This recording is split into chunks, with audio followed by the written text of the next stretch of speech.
venho falar-vos dos melhores filmes que vi durante o ano de 2018.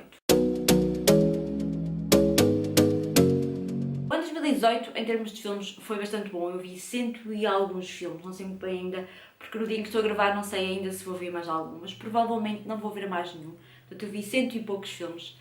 O ano passado vi mais, vi 140 filmes, este ano não cheguei a esse número, mas estou pelos 60 e poucos. O que para mim foi muito bom, porque eu acabei por ver muitas séries também durante este ano e, portanto, acabei por dividir o meu tempo um bocadinho entre filmes e séries e, portanto, acabou por ser um ano muito positivo. Mas também porque o ano 2018 acabou por não nos trazer muitas estreias fantásticas. O cinema eu acho que está num momento de transição, está naquele momento em que só se fazem filmes ou remakes, ou só se fazem filmes sobre pessoas que já existiram, e o cinema está um bocadinho naquela fase da falta de criatividade. Mas pronto, eu vi bastantes filmes este ano, vi muitos bons filmes este ano e quero falar-vos também um bocadinho sobre eles.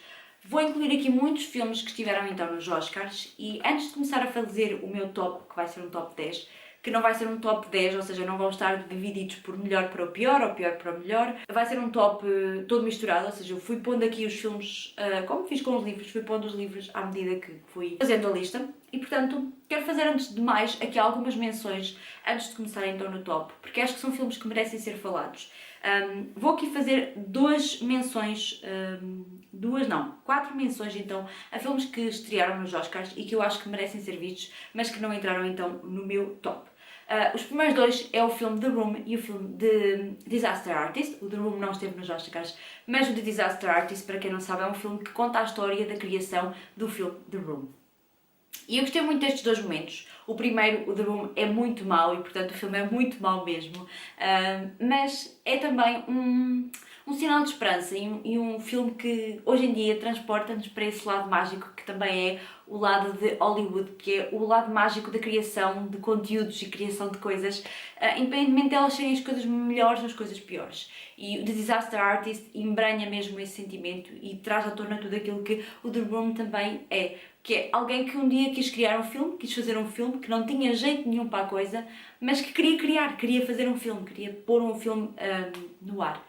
E o que é certo é que na altura o filme não teve adesão nenhuma, não é? Mas passados estes anos todos, tem o seu nicho, tem o seu grupo de fãs e tem alguém que decidiu pegar nesta história e recontá-la e trazer a história das pessoas que criaram então este filme e como é que o criaram. E por isso eu acho que este filme é muito válido e recomendo muito que vejam. Outra menção que eu quero trazer aqui é os dois filmes Blade Runner, o primeiro e este que foi nomeado então aos Oscars este ano, que acho que são dois momentos muito bons nos filmes de ficção científica, não só pela sua história, mas também pelas suas capacidades técnicas e partes técnicas. O primeiro talvez pela inovação que trouxe em certas coisas sobre a ficção científica e sobre filmes de ficção científica. O segundo pela sua beleza e pela sua fotografia e pelas suas cores e por aquilo tudo que nos traz, que eu acho que são dois momentos fantásticos e que merecem ser vistos e também lembrados aqui no meu top, porque eu gostei bastante destes filmes. Vou falar-vos ainda de dois filmes dos Oscars que enaltecem então mulheres, que é uma parte do cinema que eu ainda não aposto muito, nem tanto como realizadoras mulheres, como protagonistas mulheres, e que estes dois filmes eu acho que merecem ser vistos. O primeiro é o filme de animação The Breadwinner, que teve então nomeado na categoria de melhor filme de animação, e que exalta então como protagonista uma menina que necessita de se transformar então em rapaz para poder ganhar dinheiro para a sua família. O filme passa-se então no Médio Oriente, uma zona onde as mulheres não têm então direito quase à vida e não têm direitos quase nenhuns em muitos países, não estou a dizer que são todos, mas em muitos países, e este filme retrata-nos então a história de uma menina que vê então a oportunidade de se transformar em rapaz para poder então ajudar a sua família. E eu gostei muito deste filme de animação, é muito bonito, não só em termos técnicos, mas também na sua história e por isso eu recomendo muito. O outro é Una Mulher Fantástica, ou The Fantastic Woman, assim se diz em inglês, que é outro filme também que nos fala sobre um homem que se transformou em mulher, ou seja, que mudou de sexo e que tinha um relacionamento com um outro homem, tudo normal e saudável, até o momento em que esse homem morre e ela então vê-se sozinha no mundo, abraços então com uma guerra familiar, com a guerra familiar dele. Eu gostei muito deste filme, gostei muito das interpretações, gostei muito da forma como o filme está realizado e contado e portanto acho que também merece ser visto. Porque acho que é uma grande luta ainda que as pessoas que mudam de sexo enfrentam hoje em dia na sociedade e, portanto, este filme é fantástico. recomendo muito. Por último, ressalvar ainda um projeto que eu comecei a criar este ano no blog, que se chama Oh Hey It's a Classic, que é um projeto que eu vou levar então durante os próximos tempos e que consiste então em ver por mês um clássico do cinema e fazer então a opinião no blog. O do mês de dezembro eu vi, só ainda não tive a oportunidade de fazer a opinião, mas vai sair durante o mês de janeiro. Provavelmente quando este vídeo for ao ar já tiver saído, eu vou deixar o link na caixa de informações, como sempre, porque eu não tive muita oportunidade agora no final do ano de fazer a opinião, mas vi. E quero ressalvar então os 2 filmes que vi até agora, que foi o 12 Angry Men, que é um filme sobre tribunais e sobre os jurados dos tribunais, e que apesar de este filme não ser dos dias de hoje, ou seja, ser um clássico do cinema, é bastante atual e confesso que talvez é o retrato mais fiel que nós podemos ver de uma sala de jurados e, portanto, recomendo muito que vejam. E o outro é o It's a Wonderful Life, que vi agora no mês de dezembro, porque tem todo aquele espírito natalício e, portanto, recomendo-vos muito também que vejam e depois passem no blog para ver a opinião sobre o filme. Quero muito começar a ver mais clássicos do cinema, porque acho que é assim uma das minhas grandes falhas e é uma coisa que eu gosto muito, que é cinema, e, portanto, tenho que também ver os clássicos. E agora, então, ao meu top. Vamos lá começar isto. Vou começar por vos falar do filme The Movie of My Life, que é um filme que eu vi no Festival de Cinema Brasileiro em Lisboa e que gostei mesmo muito. É baseado num livro de António Scarmeta e é um pouco baseado na sua vida também, mas trespassaram esta história um pouco para o Brasil e para um menino que acaba então por crescer com um pai francês e uma mãe brasileira, e ele cresce cheio de sonhos, porque o pai é bastante visionário e ele vai para a universidade fora da cidadezinha dele e vai tudo, só que quando ele regressa é no mesmo dia em que o pai vai embora da cidade e ele não percebe muito bem porquê e acaba então por viver toda uma vida ou viver os anos seguintes à procura da explicação de porquê que o pai o abandonou. Eu gostei muito deste filme, acho que é um filme muito bem realizado e muito bem interpretado, tem uma imagem muito bonita e eu gostei muito desta história, tanto que depois até adquiri o livro para poder ler, porque eu gosto muito do autor António Scarmeta e portanto gostei mesmo muito. Engraçado porque eu fui para o filme sem saber nada sobre ele e fui completamente surpreendida por aquilo que encontrei lá e portanto recomendo-vos também muito e entro claro para um dos meus favoritos deste ano. O próximo filme que eu vou falar é um filme de animação e foi talvez um dos 2, 3, 4 filmes de animação que eu gostei muito de ver este ano e que é o filme Coco da Disney Pixar, se eu não estou enganada, e que eu adorei completamente. É um filme super bonito, principalmente em termos de imagem. Eu gostei muito toda a parte na Cidade dos Mortos, a sério, é das minhas partes favoritas, todas as cores, toda a idealização, toda a realização. E foi também outro filme que me surpreendeu, porque eu não estava à espera de ter gostado tanto deste filme e eu adorei completamente. Este ano não se tem criado assim tantos filmes de animação que nos marquem e este marca-nos tanto pela sua história como também pela sua imagem. Foi aquilo que mais me fascinou ao ver este filme. É um filme que eu recomendo muito e vejam, a sério, é muito, muito bom. O próximo filme que eu vou falar é um filme que eu gostei, não é um filme favoritaço da vida, mas eu gostei muito deste filme. É o Three Billboards Outside Ebbing, Missouri, que nos conta então a história de uma mulher que vê então a sua filha ser assassinada e vê a polícia da cidade, uma cidade do interior da América, a não fazer rigorosamente nada para encontrar então o culpado. E ela acaba então por comprar 3 cartazes, 3 outdoors à beira da estrada e por colocar neles frases que insultam então a polícia para ver se ela se mexe para começar a fazer alguma coisa. Só que isso vai mexer na cidade, porque cidades pequenas e cidades do interior é mesmo assim. E basicamente esta história é para nos falar sobre a inércia de algumas coisas que acontecem ainda hoje, não só na América, mas eu acho que hoje em dia muito na América se fala nisso, na inércia de não se fazer nada para encontrar o culpado, neste caso de um crime, e também a dor e a luta de uma mulher que perdeu então a sua filha por uma coisa tão parva, não é? E que acaba então por ter que fazer o seu luto e viver e lutar no seu dia-a-dia com essa coisa que é perder um filho e, portanto, o filme vai muito além daquilo que é então a sua história base. O filme tem muitas coisas nas suas entrelinhas, aborda vários temas, como eu estou a dizer, e é muito interessante. Eu gostei muito das interpretações, acho que são interpretações muito duras, muito impactantes e todo o filme é muito interessante. Eu gostei bastante deste filme e recomendo muito. O próximo filme que eu vou falar também é outro que esteve então nomeado aos Oscars e que me surpreendeu muito, porque eu não conhecia nada desta história e engraçado que à medida que eu fui vendo este filme eu fui percebendo eu fui começando a pensar, será que isto é baseado numa história real? E fui pesquisar e era baseado numa história real. Falo-vos então do filme I, Tonya, que é baseado então na personagem americana Tonya, que era então uma patinadora de gelo e que acabou então por ter um percalçozinho ali no meio do seu percurso de patinadora promissor e acabou então por ser afastada do mundo da patinagem artística. E portanto é uma história muito interessante, eu gostei bastante desta história, porque fala-nos de uma pessoa que veio do nada e da pobreza e que acabou então por conseguir vingar no mundo da patinagem artística, mas que depois se pelo meio se foi juntando a pessoas que não devia e acabou então por cometer um pequeno crimezinho que não devia, ou melhor, não foi bem ela, mas acabou por lhe... pronto, foi ali uma coisa muito...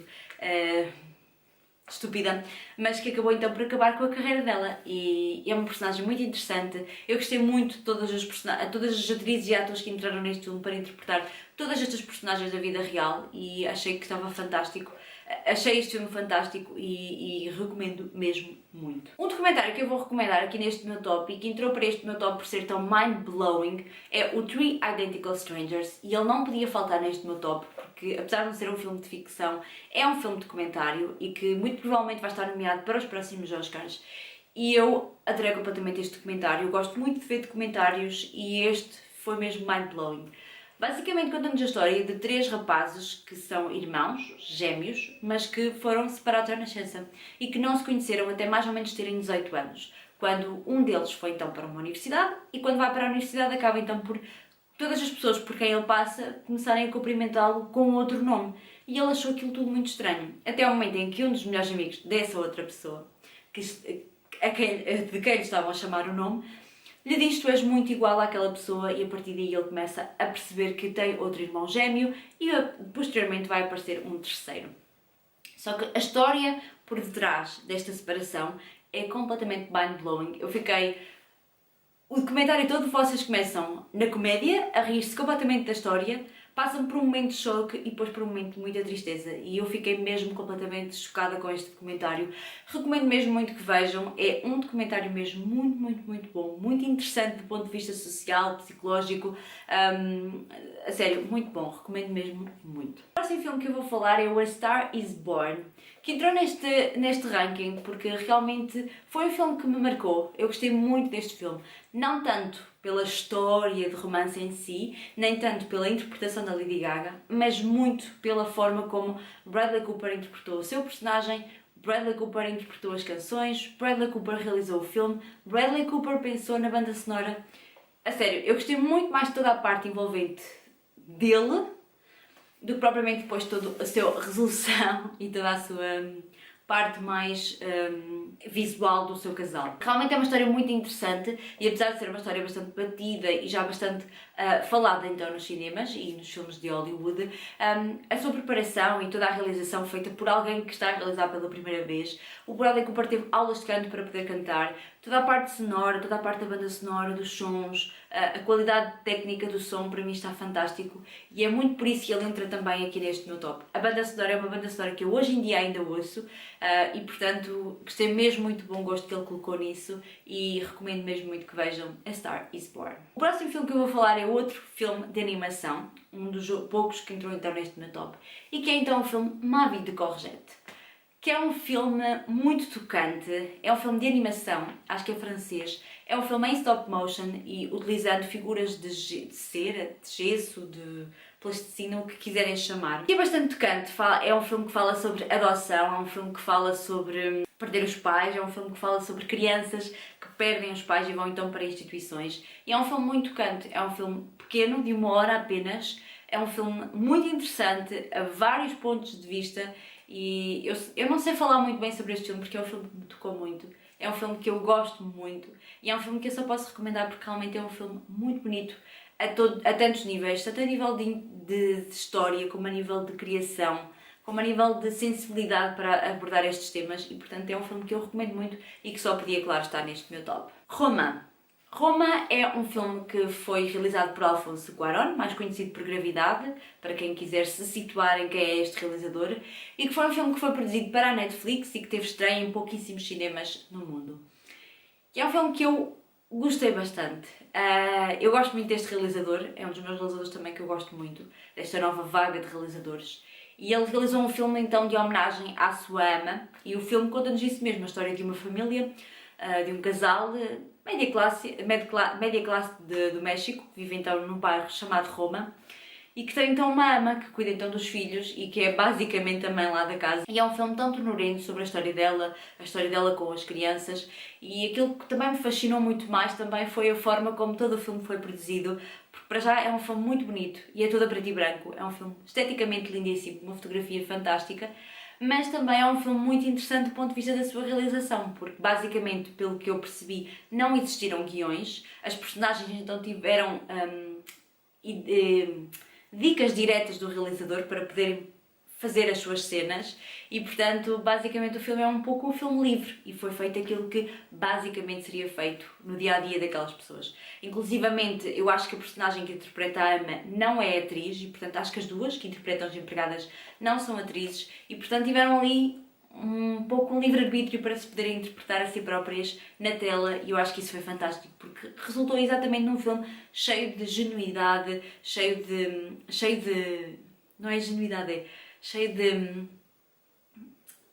como é que eu ia dizer, é um filme muito espontâneo, um filme muito bonito e eu o recomendo mesmo muito, é um filme muito, muito bonito. Isle of Dogs é o filme de animação favorito do meu ano e realizado por um dos meus realizadores favoritos, Wes Anderson, e é um filme fantástico, para além de ser um filme muito bonito visualmente, é um filme com uma história muito interessante, é um filme muito interessante a vários pontos de vista, musical, de interpretação de voz, a construção de todo o filme. O Wes Anderson para mim é fantástico e eu confesso que começo a achar que gosto de tudo aquilo que ele faz e recomendo mesmo muito que vejam, a sério. Vejam. Por último, falar-vos do filme que mais controvérsia eu acho que deu este ano, um dos filmes que mais controvérsia deu este ano, porque foi o filme que ganhou então o Oscar de melhor filme, que foi o The Shape of Water, o filme realizado por Guillermo del Toro e que eu adorei completamente. Confesso que na altura, quando vi o filme, acabei por ficar com uma ideia do filme, mas depois, à medida que fui pensando no filme, toda a minha ideia foi mudando e eu fui gostando cada vez mais dele. É uma fábula. Uma fábula é daquelas coisas que vocês vão entender muito pormenorizadamente, cada um vai entender à sua maneira, cada um vai perceber a fábula à sua maneira. E esta é uma fábula bonita, é uma fábula para os dias de hoje e é um filme tão bonito esteticamente, é um filme muito bonito porque é as cores, o guarda-roupa, as interpretações, a fotografia do filme, o peixe em si, o homem-peixe em si. Tudo é tão bonito e tudo funciona tão bem entre si que depois toda a história e todas as lições e tudo aquilo que o realizador nos quer passar acaba por nos chegar de uma forma muito peculiar a cada um de nós. Acho que é um filme muito peculiar, nem toda a gente vai gostar, acredito que sim, porque é realmente um filme peculiar e eu gostei mesmo muito, a sério, recomendo um dos meus filmes favoritos do ano, com certeza, se não talvez o maior, e recomendo-vos mesmo muito. E é isso, estes foram então os meus filmes favoritos deste ano. Este meu top este ano está um pouco estranho, porque realmente o cinema para mim este ano não foi assim a coisa mais fantástica, porque acho que não estrearam assim coisas muito fantásticas. Espero que 2019 nos traga grandes surpresas e que nos venha a aquecer demais o coração. E é isso, espero que tenham gostado. Digam-me nos comentários quais foram os vossos filmes favoritos de 2018. E é isso, espero que tenham gostado. Um grande beijinho e vemos então no próximo vídeo. Tchau! You got me singing way, oh, way, oh, oh. You look like a guy who could treat me right.